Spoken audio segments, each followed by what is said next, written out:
अब बिना इस प्रोग्राम को कट किए मैं कैमरामैन से कहूँगा कि इस कैमरा को उठाइए और इस कमरे की तस्वीर दिखाइए, वीडियो दिखाइए वीडियो में, क्योंकि मैं ये बताने जा रहा हूँ कि जम्मू कश्मीर का एक बहुत बड़ा वकील जो एक नाम है और उस वकील का ऑफिस ऐसा क्यों है और उसके हालात ऐसे क्यों बने। आप सोचिए, एक बार अपने दिमाग पर जोर डालिए और अंदाज़ा लगाइए कि ये जो वकील है, ये वकील जिन लोगों की लड़ाई लड़ रहा है, इसकी खुद की लड़ाई नहीं है। बड़े आराम से अपनी ज़िंदगी का गुजर बसर कर सकते हैं, एक बहुत बड़ी गाड़ी और बहुत आलीशान बंगले में रह सकते हैं ये, और ये बड़ी आरामदायक ज़िंदगी जी सकते हैं, अपने परिवार को बड़ा सुखद जीवन दे सकते हैं। लेकिन हालात क्या बने, ये ऑफिस जो है, इस ऑफिस की स्थिति ऐसी क्यों है। इस स्थिति का कारण जरा सोचने का प्रयास करिए और ये सोचिए कि इस व्यक्ति का कसूर क्या है कि बहुजन समाज की लड़ाई लड़ रहा है। हर दूसरे बहुजन व्यक्ति की जिसकी प्रताड़ना होती है, जिसके ऊपर किसी न किसी तरीके से दबाव बनता है, जिसको परेशानियों का सामना करना पड़ता है, उन लोगों के लिए खड़े होने का नतीजा क्या यही है, यही सिला है। ये एक सवाल छोड़ करके जा रहा हूँ इस इंटरव्यू के माध्यम से। इसे शेयर करिए और एक जवाब ज़रूर लिखिए कि इनका कसूर क्या है। बहुजन लोगों की चिंता इनके दिलो दिमाग में इस कदर है कि काम धाम छोड़ करके लोगों की लड़ाई करने के लिए ये वैसे तो कई सालों से बाहर निकले हैं, लेकिन सवाल एक ये है कि पिछले एक साल या सवा साल से ये लगातार बहुजन समाज की, SC ST OBC समाज की बात कर रहे हैं। उस दौर में जिन लोगों की बात की, उन लोगों को क्या ये समझा पाए कि वो लोग इस मूवमेंट में किस तरीके से शामिल हो सकते हैं, या उन लोगों ने समझा ही नहीं। एक बड़ा बलिदान या कुर्बानी से कह सकते हैं कि सब कुछ छोड़ करके एक समाज के लिए, उन लोगों के लिए खड़े हो जाना, जबकि खुद बड़ी आरामदायक ज़िंदगी ये जी सकते हैं। हाई कोर्ट के एक नामी वकील हैं और इनके जो केस इन्होंने लड़े हैं, अगर उन मामलों को आप देखेंगे तो इनकी सारी की सारी हिस्ट्री आपके सामने है। पर जिन लोगों की लड़ाई लड़ रहे हैं, उन लोगों को इनके इस मिशन की समझ आने के बाद उस मिशन के साथ गद्दारी करना क्यों अच्छा लगता है, ये एक बड़ा सवाल है। 2024 निकल गया है, 25 का आगाज़ है और जनवरी का महीना चल रहा है। आज एडवोकेट अशोक बसोत्रा हमारे साथ हैं और सवाल ये है कि 24 में SC ST OBC समाज के साथ क्या हुआ और 25 में क्या होने वाला है, और क्या बदला और क्या नहीं बदला। बहुत बहुत स्वागत है सर हमारे प्रोग्राम में। बहुत बहुत शुक्रिया संसार जी। बसोत्रा साहब, 2024 में लगातार आप इन लोगों की लड़ाई लड़ते रहे। अम्बेडकर चौक में, बारिश में, धूप में, आंधी में आप बैठे, वहाँ पर ठंड का भी आपने सामना किया, लेकिन जिन लोगों के हकों की दीवार बनकर आप खड़े हुए कि उनके हक बच जाएं, उन लोगों को आपकी बात समझ आने के बाद वो लोग इस मूवमेंट का हिस्सा क्यों नहीं बनते, और आपके साथ बैठते ज़रूर हैं लेकिन उस बात को समझ पाते हैं या नहीं समझ पाते, या फिर समझ करके अनजान बन जाते हैं। देखिए संसार जी, मूवमेंट को, मिशन को पिछले 50 साल से करीब चलते हुए अगर हम असेस करना चाहें तो 3 तरह के लोग अब हमारे समाज में अवेलेबल हैं। एक वो जिन्हें बाबा साहब की, बच्चों की, उनकी पत्नी की और अपनी आहुति के बदले में आरक्षण मिला, एजुकेशन मिली, नौकरियां मिली, प्रमोशनें मिली, पेंशन्स मिल रही हैं। तो एक तबका वो है जो आरक्षण की वजह से पॉलिटिक्स में चला गया। तीसरा तबका जो है गल्लीबल मासिस, इनोसेंट मासिस का है। तो 3 हिस्सों में मैं समाज को देखता हूँ। एक आरक्षण की वो नाजायज पैदाइश जो पॉलिटिक्स में MLA, MP, कारपोरेटर और पता नहीं क्या क्या बन गए। दूसरे मुलाजिम जो पढ़े भी, एडमिशन, स्कॉलरशिप, सब कुछ, रिजर्वेशन वगैरह वहीं पे मिला, फिर उसके बाद नौकरी मिली, उसमें प्रमोशंस मिली। तो पॉलिटिशियन के बाद दूसरा तबका है ब्यूरोक्रेसी का या नौकरी पेशा लोगों का, पढ़े लिखे लोगों का। और तीसरा आम समाज जो बिल्कुल गली बल मासिस जिसको हम कहेंगे, जो जिस तरह की बात उन्हें बताई जाए वो बेचारे समझते हैं, उस पर चलने की कोशिश करते हैं। जो आम मासिस हैं वो मूवमेंट को चला नहीं सकते, वो मूवमेंट को लीड कभी नहीं कर सकते। लीड हमेशा बुद्धिजीवी वर्ग करता है। अब ये जो बुद्धिजीवी वर्ग बाबा साहब की एजिटेशन के रिजल्ट में पैदा हुआ, वो पॉलिटिक्स में जो गया वो मनुवादियों का गुलाम हो गया, स्वार्थी हो गया, अपने मतलब साधने लगा और समाज को बेचने लगा। तो ये बिकाऊ पॉलिटिशियन आप इस मूवमेंट से बाहर समझे, वो इसका हिस्सा बन ही नहीं पाएंगे कभी। जहां तक बात है पढ़े लिखे लोगों की और ब्यूरोक्रेसी की, और जो नौकरियां करके आए, जो पेंशन वगैरह ले रहे हैं, और बाकी जो बुद्धिजीवी पढ़ा लिखा वर्ग है जो नौकरी में ना भी जा पाया हो, बिजनेस में गया हो, कहीं भी गया हो, इनसे मुझे उम्मीद थी कि ये अब बाबा साहब की बात को आगे बढ़ाएंगे। पिछले करीब 1.25 साल से ज्यादा जो मैं अंबेडकर चौक में बैठा था, तो मुझे लग रहा था मेरी बात इन तक पहुंच रही है, और ये बात सही भी है। जहां तक मुझे फीडबैक मिला इन तक बात गई है। मगर ये लोग भी इतने स्वार्थी हो चुके हैं, ये बुद्धिजीवी वर्ग इतना मतलब प्रस्त हो चुका है कि ये सिवाय अपने परिवार, अपने आसपास, अपने फ्रेंड सर्कल, उससे बाहर सोचता ही नहीं है। जो आम जन है, जो बाबा साहब के उस फ्रूट को नहीं खा पाए आज तक, आरक्षण का फायदा नहीं ले पाए, एजुकेशन नहीं ले पाए, उनमें ना तो ये जाते हैं, ना उन्हें जागरूक करते हैं, ना उन्हें लीड करना चाहते हैं। ये लोग भी अब गाहे बगाहे मनुवादियों के चरणों में जा रहे हैं और अपने हित साधने की बात कर रहे हैं। तो ऐसा नहीं है कि मैसेज नहीं गया, मैसेज फ्लैश हुआ है, जागरूकता बढ़ी है, आम जन की भी सोच समझ पिछले 1.25 साल में हमने बहुत ज्यादा बढ़ाई है। 50 साल का ट्रैक तो था ही, उसमें हमने काफी एडप्ट किया है, मगर जो नताइज उसमें आने चाहिए थे, जो रिजल्ट हम एक्सपेक्ट कर रहे थे, वो बुद्धिजीवी वर्ग के मतलब प्रस्त होने की वजह से, स्वार्थी होने की वजह से, मफाद प्रस्त होने की वजह से और उनके मनुवादियों की गुलामी करने की वजह से हमें रिजल्ट्स वो नहीं मिल पाए, ये मैं मानता हूँ। एक लंबी लड़ाई आपने लड़ी है मसूद रज़ा साहब, तकरीबन 5-6 साल से मैं आपको कवर कर रहा हूँ। उससे पहले आप कई अरसे से इस लड़ाई को लेकर के चल रहे हैं। दुख होता है, अफसोस होता है कि जिनकी लड़ाई आप लड़ रहे हैं वही इस चीज़ को समझने के बाद आपके साथ खड़े नहीं हुए, या फिर मौके पर आपको धोखा दिया। मैं तो बड़ा अदना सा शख्स हूँ, क्या अफसोस करूँ। ये अफसोस तो बाबा साहब को भी जाते वक्त हुआ, और उन्हें आगरा में अपने भाषण में ये कहना पड़ा कि मुझे पढ़े लिखे समाज ने धोखा दिया। हालांकि आज का ये जो पढ़ा लिखा समाज है, ये कहता है कि बाबा साहब ने उन 31 लोगों के बारे में बाबा साहब ने बात की थी जो विदेश में पढ़ने गए थे, लेकिन तब बुद्धिजीवी वर्ग था ही नहीं, तो उसी को बुद्धिजीवी वर्ग मान लिया जाता है। आज तो आप सब पढ़े लिखे हो, बहुत अच्छी अच्छी एजुकेशन है आपके पास, पैसे की भी कोई कमी नहीं है, तो सब कुछ आपके पास है। आज का बहुजन समाज का बुद्धिजीवी वर्ग तो आप लोग हो, आप भी तो वही कर रहे हो जो 31 लोगों पे बाबा साहब ने कहा, या बाकी उस समय के पढ़े लिखे लोगों पे बाबा साहब ने कहा। मान लेते वो थोड़े से लोग थे, आज आप हजारों में नहीं, लाखों में नहीं, करोड़ों में हो। इतना बड़ा नंबर भी आपका हो गया। आज पैसे की भी आपके पास कमी नहीं है, बुद्धि की भी कमी नहीं है, तो फिर कमी किस चीज की है? ईमानदारी की, सैक्रिफाइस की। अगर बाबा साहब ने आपके लिए सैक्रिफाइस नहीं किया होता तो आपके आज क्या हालात होते? तो ये बात बड़े ध्यान से मेरा ख्याल मेटिकुलसली इसको एग्जामिन करना होगा कि जो हालात बाबा साहब के समय में थे वो बदले नहीं है। मैं खुद को बाबा साहब के साथ कंपेयर नहीं कर रहा हूं, मैं सिर्फ ये बताने की कोशिश कर रहा हूं कि बुद्धिजीवी वर्ग तब भी बेईमान था, इसलिए समाज का उत्थान नहीं हुआ।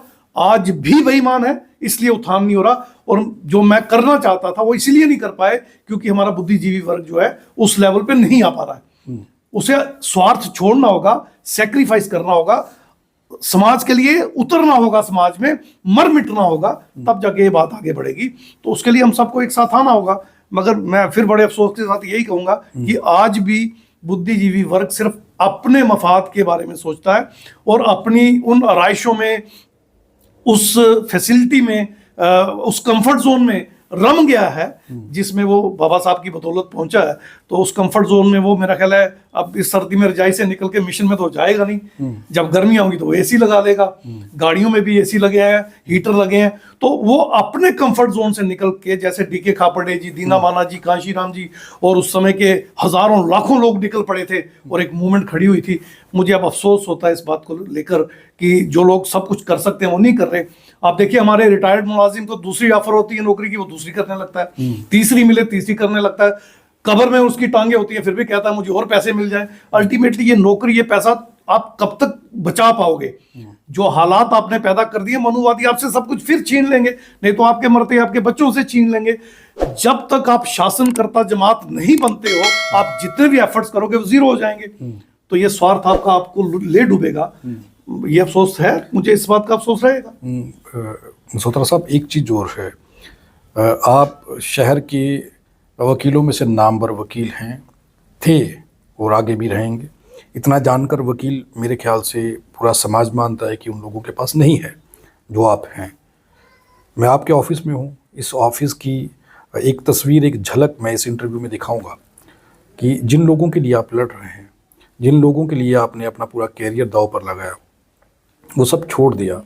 आपको लग रहा है कि कुछ तो हुआ है, कुछ तो फ़र्क पड़ा है, या फिर 2025 में उसका कुछ असर होगा? देखिए, एक चीज़ बड़े दिल से मैं कहना चाहता हूँ, जहाँ मुझे मलाल है पॉलिटिकल बास्टर्ड्स के बारे में जो मैंने बात की, जो लैंग्वेज कांशीराम जी भी यूज़ किया करते थे जी। या फिर ये जो ब्यूरोक्रेसी बिकी हुई है, इसके तीसरे वर्ग के बारे में अगर मैं बात करूं तो उनमें जागरूकता इतनी ज़्यादा बढ़ी है। हम काफ़ी अरसे से ये कोशिश कर रहे थे। मैं टीनेजर था जब मैंने बामसेफ ज्वाइन की थी, फिर हम DS4 में भी रहे, फिर बसपा में भी रहे, और अदरवाइज भी हम मूवमेंट में रहे। जब बसपा में नहीं रहे तो तब भी हम मूवमेंट को चलाते रहे। एक चीज़ जो पिछले करीब 10-12 साल में, 15 साल में हुई है, वो ये है कि सोशल मीडिया हमारे हाथ लगा। हम अखबारें निकालने में असमर्थ थे, हम अपना कोई चैनल टीवी लॉन्च करने में असमर्थ थे।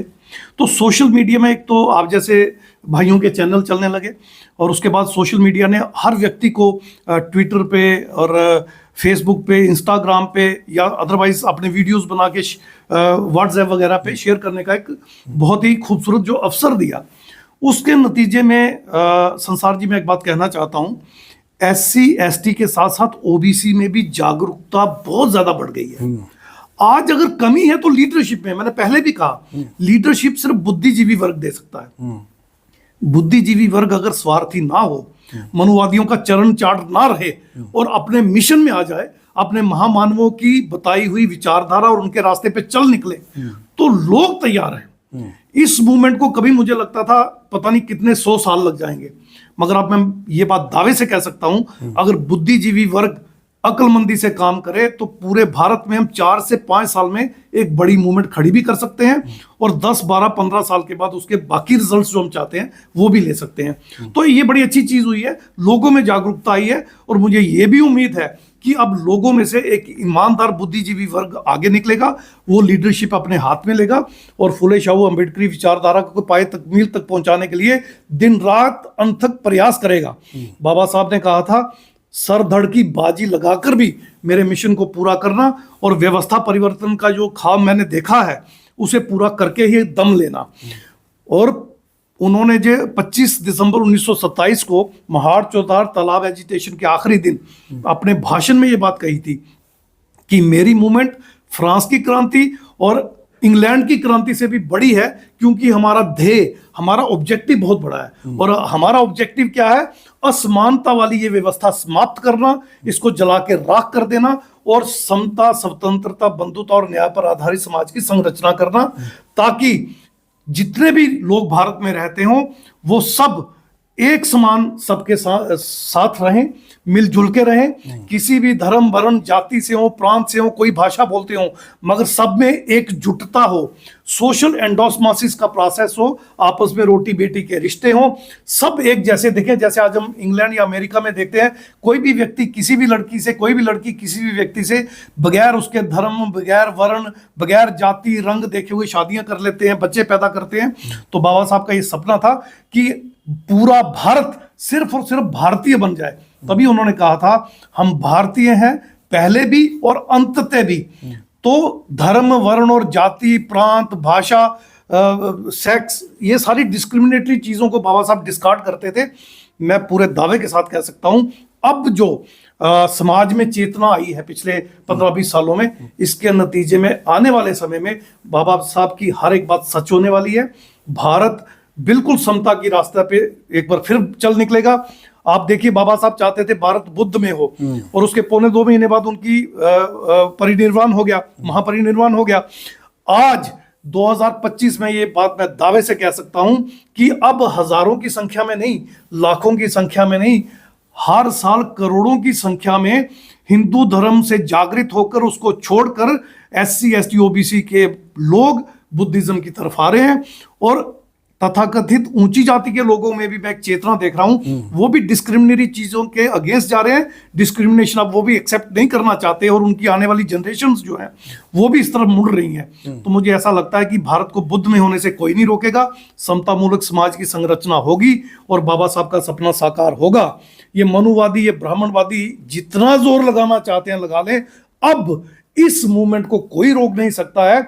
हमारे होने या ना होने का कोई फर्क नहीं पड़ने वाला। समाज में चेतना इतनी बढ़ रही है और हर खुदाई में बुद्ध निकल रहे हैं। आर्कियोलॉजिकल सर्वे की हर खुदाई में, हर जगह, भारत में ही नहीं, भारत से बाहर भी, नेपाल, अफगानिस्तान, पाकिस्तान, यहाँ तक कि यूरोप तक में बुद्ध ही बुद्ध निकल रहे हैं। तो मुझे ऐसा लगता है SC ST OBC ये वापस बुद्धिस्ट बन जाएंगे और इनके जो ब्लड ब्रदर्स मुस्लिम, सिख या क्रिश्चियन बने हैं उनके साथ मिलकर ये फिर से एक नए सपनों का भारत बनाएंगे।